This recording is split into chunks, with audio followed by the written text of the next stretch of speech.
to remain in focus, and this is on the back of US, which has gone ahead and passed the US Biosecure Act.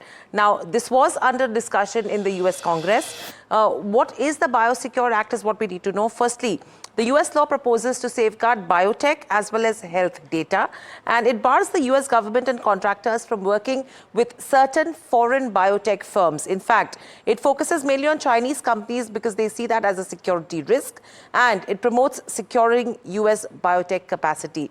Now, if you talk about who are the beneficiaries on this, companies like Divi's Laboratories, Syngene International, Newland Labs, Jubilant Pharmova, Piramal Pharma, Laurus Labs, these are the ones which will benefit out of this act, on the back of which, if you see all the counters as well, which have climbed to the day's highest levels.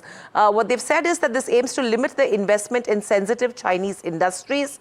Apart from that, the Senate is targeting Chinese biotech investments in the defense bill as well. And if you talk about the companies, in terms of the kind of reaction that we saw, a lot of positives that do come in on this front.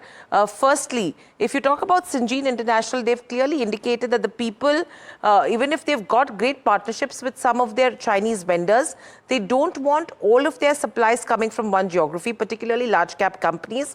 And that is what is taking much more seriously from here on. All of these companies trading at the day's highest levels on the back of the US Biosecure Act that has been passed as well. I'll just quickly take you through the companies which actually reacted from 25th of Jan 2024 to the 5th of December 2024, when this entire commentary had started. Divi's Laboratories, Syngene, Newland, Jubilant, Piramal Pharma, all of these counters saw gains in the range of almost 70% to almost 193%. So if you look at a long-term chart also, that will tell you the entire story. But clearly, if you have to look at the lines, a clear positive coming in for the CDMO companies in India. The Senate has said that they are targeting biotech investments in the defense bill as well. The new Biosecure Act will ban US funding for certain Chinese companies, and the US government may still grant a one-year waiver to Chinese companies in special cases.